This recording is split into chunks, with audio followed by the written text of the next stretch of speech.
Folks, let me ask you something. How many times has this happened to you?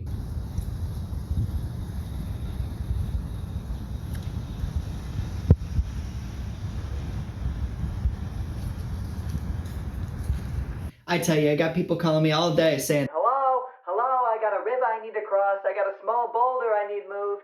I'm telling you, I hear about it all day long. That's why me and the boys have developed the newest product you're gonna want in your party 7 days out of the week. The Hidden Machine Subordinate Labor Assigned to Vital Environmental Navigation, or the HMSLAVE for short. With this little buddy in your party, there will never be a boulder you can't move or a rock you can't smash. Call now to get your hands on one for as little as 4 easy payments of 99 Poké Dollars. But you gotta act now, because these little babies are positively flying off the shelves. Well, not actually flying. It's actually the one thing they can't do. Playing through any of the Sinnoh games, be they Brilliant, Shining, or Platinum, you found you needed a partner Pokemon. One that would be with you through thick and thin, traversing the land, overcoming challenges, and growing closer with you as you were on your journey to become the best there ever was. What? You thought I was talking about these guys? Oh, come on, be real. I'm talking about him, the OG, the master of space, time, and all things in between. That's right. Today we'll be talking about everyone's favorite Cutmaster, Bidoof, and its evolution, Bibarel. I'll be talking about the real-world equivalent that these species are based on, and how that translates to their location in the game, their movesets, and their ecological role in the world of Pokemon. Before we talk about Bidoof and Bibarel, we need to first talk about the species that they're inspired by. Bidoof and Bibarel are both based on beavers, which for many of you should fall somewhere within the realm of duh.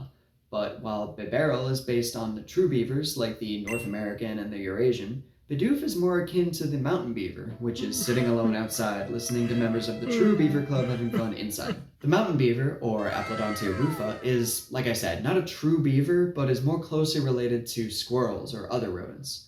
This might be why Bidoof is the plump mouse Pokemon, while Bibarel is actually the beaver Pokemon. This also might be hinted at with Bidoof's Pokedex entry in Pokemon Platinum stating that a comparison revealed that Bidoof's front teeth grow at the same rate as a Rattata's. Now, Aplodontia is Latin for simple tooth, while rufa means reddish, referring to the color of the fur. Which, I mean, yeah, I guess. I mean, I would have just called it brown, but whatever, I'm just a guy who makes silly little videos on the internet. Now compare that to Bidoof, whose name might be a combination of the words beaver and doofus. How are they gonna do that to my boy? Bibarel, on the other hand, becomes larger and chunkier, leading to its name being a combination of beaver and barrel. While, like I said, Bidoof is primarily based on the mountain beaver, it also takes a lot of inspiration from the North American and the Eurasian beaver, so we'll be talking about them quite a bit as well. Now, the scientific names for the two species are Castor canadensis for the North American beaver and Castor fiber for the Eurasian. The word castor just means beaver in Latin, while the word canadensis means of Canada. The North American beaver is the beaver of Canada. Makes total sense, don't need any explanation.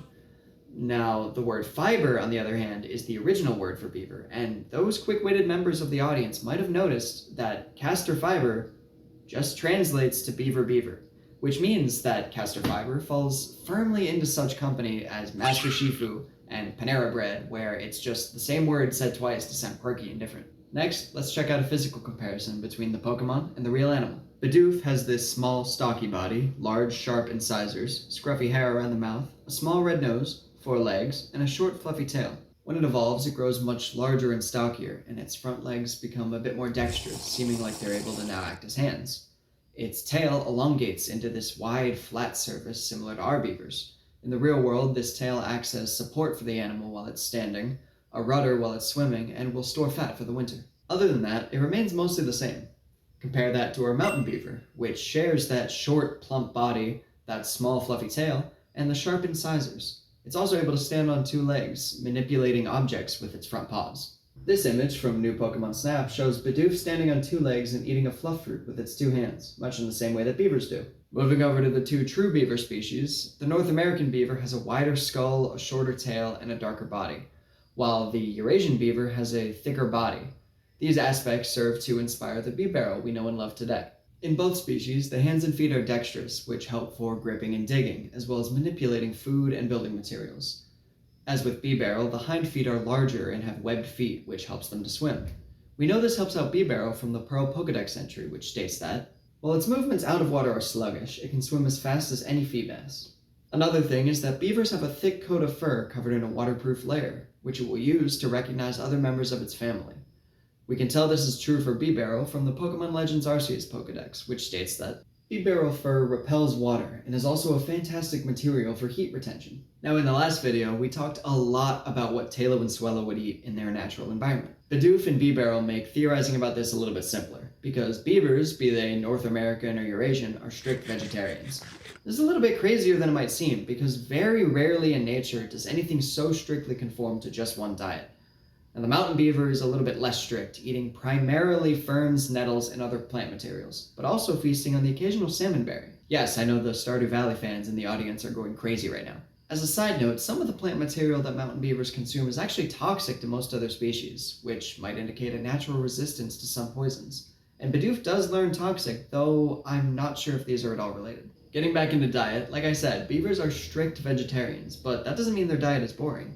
In fact, something very interesting about them is that beavers are some of the only animals that can actually consume and digest wood. You see, beavers have a unique microorganism in their gut that allows them to do this. It also means that beaver droppings out in the woods just look like straight up sawdust.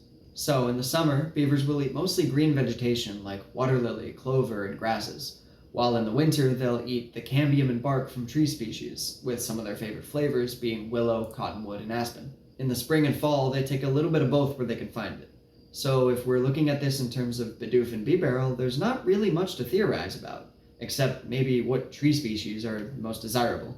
Trevenant best be watching its back. Since we're talking about a beaver's place on the food chain, let's check out the other half.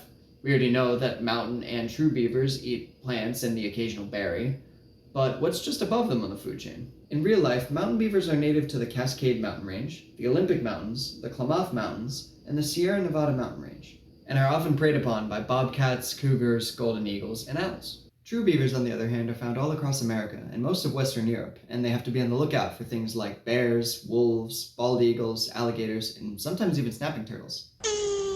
The wide range of the beaver might be represented in the games where Bidoof can be found everywhere. In Sinnoh, there are 8 different locations you can find Bidoof, and 9 for Bibarel. Since we're talking about predators, in the Sinnoh region, Bidoof and Bibarel can often be found near bodies of water.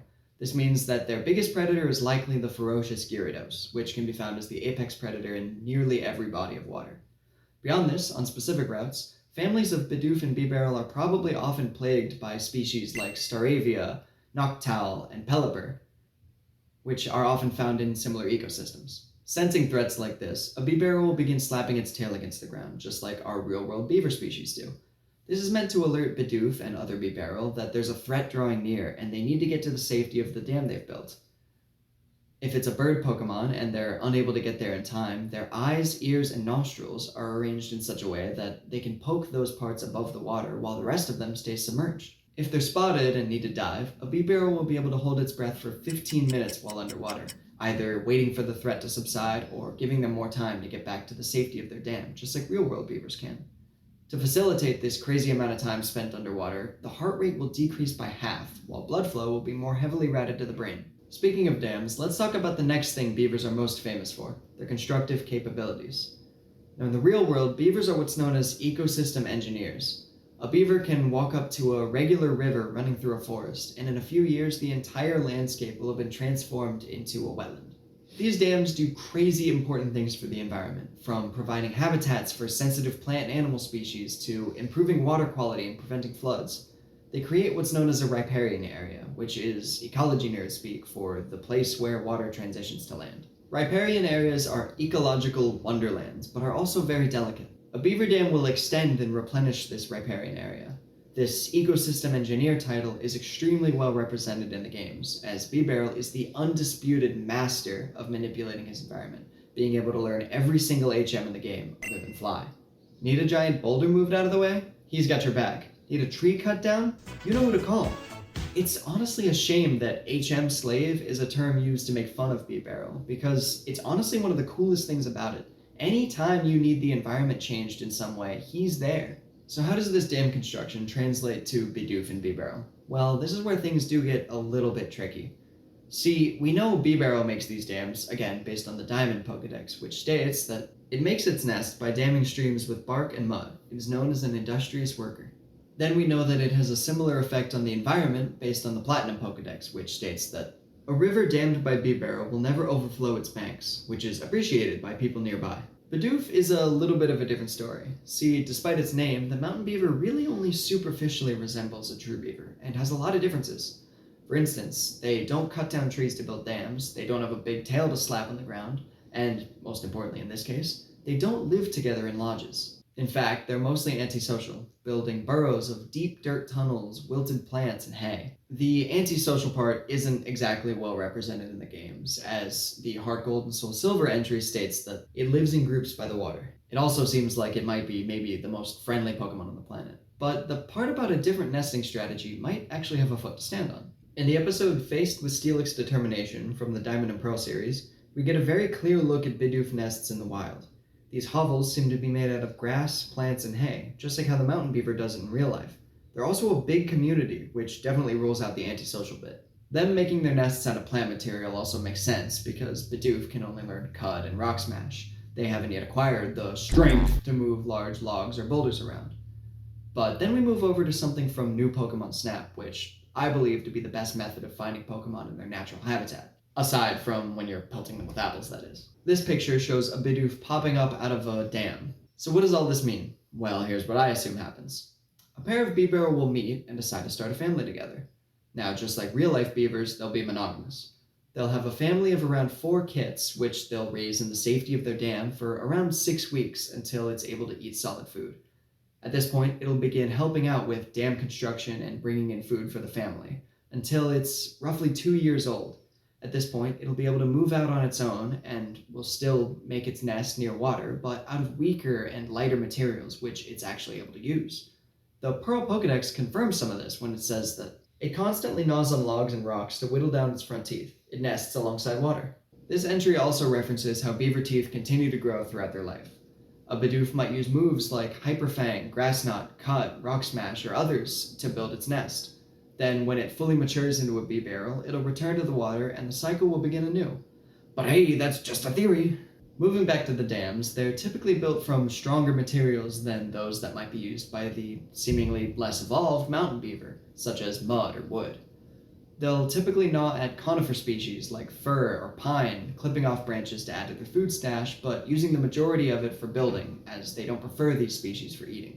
You can tell you're in a beaver lumbering area when there are sharply pointed tree trunks with grooves from their teeth and piles of wood shavings around the trunk. While this might be semi-obvious, it's still confirmed in the Heart Gold and Soul Silver Pokedex entries, which states that it busily makes its nest with stacks of branches and roots it has cut up with its sharp incisors. This dam building is like a barn raising. Everyone in the family gets involved, and beavers will typically stay awake more than 24 hours while constructing their den. In fact, getting back to the environmental manipulation bit, beavers will often just lob down these less desirable species of trees, even if they don't need them for their dams, just so they can make more room for the species they do like to eat. It took humans millions of years to develop the concept of agriculture and perfect the idea of growing the plants you want versus the plants you don't, and beavers are already just doing it. Not only that, they've also already invented the concept of refrigeration. In the winter, beavers can store their food in a cache by pushing sticks down into the muddy floor of their home so it'll be refrigerated by the cold water. These dams are super special for a number of reasons.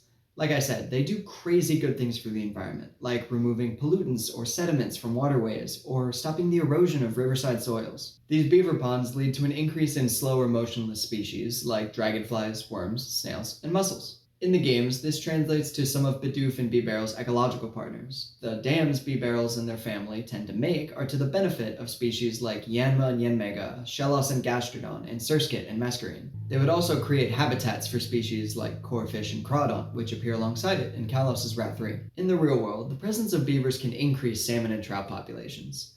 These species use beaver habitats for overwintering, feeding, spawning grounds, and as havens for changes in water flow. In the games, this means the presence of Bibarel will increase populations of species like Magikarp, Finneon and Luminion, Barboach and Whiscash, and Goldeen and Seaking. In real life, this increase in salmon and trout helps out waterfowl populations. In the game, this would translate to an increase in species like Psyduck and Golduck, as well as anything else that might eat the excess fish, like Shinx, Doduo, or Weasel. All of these are more Pokemon commonly found around Bidoof and Bibarel. Beaver dams also help frog populations, giving them a safe space for larvae to mature. They provide habitat for freshwater turtles and other semi-aquatic mammals like water voles, muskrats, minks, and otters will shelter in beaver lodges. And large herbivores like deer species benefit from having access to the extra plant material from beavers felling trees. They are the guys. They set up their little homes and the entire ecosystem benefits. Now that we've got all the information out there, it's time to bring everything together into a relatively short, concrete idea of Bidoof and Bebarrel's ecology. Bidoof is born into a family of about 6, including the mother and father. Once it's about 6 weeks old, it's able to help out with things around the dam, like building and foraging. At 2 years, it's able to move out on its own and build its own little nest of dirt and plant material. As it grows and matures into a healthy adult bebarrel, it learns to manipulate the environment with greater strength and precision. It eventually moves back to a river or other water source, where it moves large logs and woody material around to build itself a new dam, starting the family process all over again. Within a few years, this dam turns the river into a wetland, providing habitat for rare grass-type species like Roselia. This dam provides a safe space for species like crogunk to leave their young. It also provides a habitat for water types and their evolutions, though not all of their evolutions are so friendly. With the ferocious Gyarados preying on them from below the water, and species like Staravia and Noctowl flying above, the adult bebarrel will slap its tail in the water, indicating it's time for its family to retreat back into the safety of the den. With food stored up in the cache, it can easily outweigh anything that wants to get them. The slow-moving water provides ample space for species like Yanma, Surskit, and Shellos, which also benefits the fish population. This increase in fish helps out waterfowl populations, as well as any other pescatarians that might eat the excess fish. With the construction of their dams, the bebarrel has essentially created an entire ecosystem and food chain to fit their needs, as well as a vital environmental resource. Thank you so much for watching. I hope this video has taught you a little more about Bidoof and provided you with a greater appreciation for one of the amazing real-world species that inspires our favorite game. If you've got a Pokemon you'd like me to cover the ecology of next, I hope you leave a comment, and I'll see you next time on the Pokécologist.